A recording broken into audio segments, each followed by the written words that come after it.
Ethan Miller always believed that life was something you could observe without becoming part of it.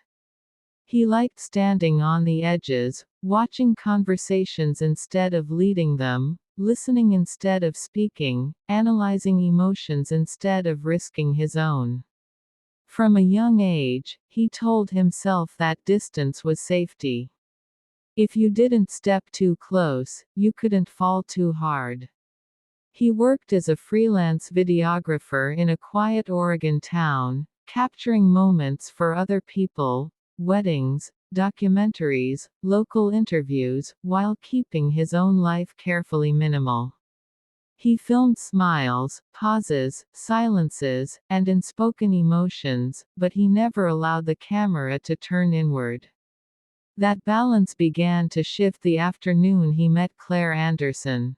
Claire arrived at the Community Arts Center with a notebook under her arm and a calm confidence that filled the room without demanding attention. She had been hired as a creative writing instructor for teens, and Ethan had been contracted to record short promotional videos for the center's website. Their first conversation was simple, professional, polite. But Ethan noticed things he usually filtered out: the way Claire listened before responding, how she chose words carefully, how her expressions reflected thought rather than impulse. She didn't perform emotions. She respected them. For someone who preferred to watch life instead of joining it, Claire was unexpectedly difficult to observe from a distance. Over the following weeks, Ethan filmed classes, student readings, and small events. Claire often stayed late, helping students revise their work or encouraging shy voices to speak. She believed stories mattered, even unfinished ones. Ethan told himself he was only documenting moments. That was his job. Nothing more. But he found himself timing his filming schedule to overlap with her classes. He lingered longer than necessary. He reviewed footage that included her presence more than the rest. Still, he maintained control. "I'm just watching," he reminded himself. Claire noticed him too, though in a quieter way. She didn't push conversation, didn't invade his space. She simply acknowledged him, offering coffee, asking about his projects, sharing light conversations that never crossed professional lines. That restraint made it harder. One evening, after a student showcase, the building emptied faster than usual. Rain tapped against the windows, soft and steady. Ethan was packing his equipment when Claire approached. "You always film from the back," she said gently. "Ever think of moving closer?" Ethan smiled. "I like seeing the full picture." "Sometimes," she replied, "the picture changes when you're inside it." He laughed it off, but her words stayed with him long after he left.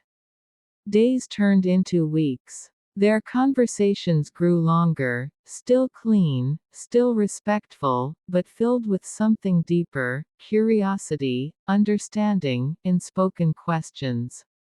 Claire spoke about her past with honesty, not drama. She believed people could change if they were willing to face themselves. Ethan never shared much. Watching had taught him how to hide. Inside, a quiet conflict grew.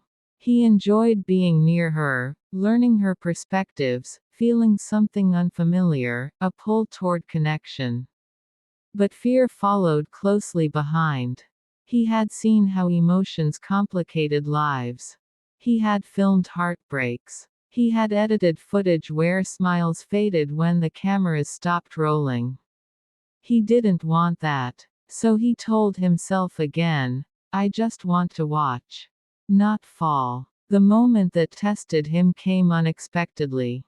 The Arts Center planned a short documentary highlighting the impact of storytelling. Ethan was chosen to direct it. Claire was asked to be part of the on-camera discussion. They spent days working together, reviewing scripts, planning shots, discussing themes of vulnerability and courage. The irony wasn't lost on Ethan. He was helping tell a story about emotional honesty while avoiding his own. One evening, while reviewing footage, Claire paused the video. "Ethan," she said quietly, "can I ask you something?" He nodded. "Why do you keep such careful distance from people?" The question wasn't accusatory. It was sincere. Ethan hesitated. Years of observation had taught him how to deflect, but something about the quiet room, the soft hum of equipment, and her steady gaze made escape feel dishonest. "I've seen what happens when people get too close," he said finally. "I've watched things fall apart." Claire nodded. "Watching pain doesn't protect you from it. It just delays it." He looked away. "I don't want to hurt anyone." "And you think distance guarantees that?" Silence filled the space between them. "I don't want to fall," he admitted. Claire smiled, not warmly, not sadly, but understandingly. "Falling isn't failure. Staying frozen is." That night, Ethan went home unsettled. For the first time, observation felt like avoidance instead of wisdom. Days later, the documentary premiered at a small local event. The audience reacted warmly. Students smiled. Parents applauded. Claire's segment about courage received quiet appreciation. Ethan watched from the side, as always. But something had changed. He realized that while he had captured countless meaningful moments, he had never allowed himself to be one. After the event, as people slowly left, Ethan approached Claire. "I don't know how to do this perfectly," he said. "I don't even know if I'm good at it." "At what?" she asked. "Being present." She considered him for a moment. "Perfection isn't required. Honesty is." That night, Ethan didn't make promises. He didn't rush emotions or force outcomes. He simply chose to stop hiding behind the lens. They began spending time together outside work, coffee conversations, long walks, shared ideas. Nothing dramatic. Nothing inappropriate. Just two adults learning each other carefully. Ethan still feared falling, but he learned something important. Falling didn't mean losing control. It meant choosing trust over fear. Months later, Ethan filmed a new project, this time from the center of the room.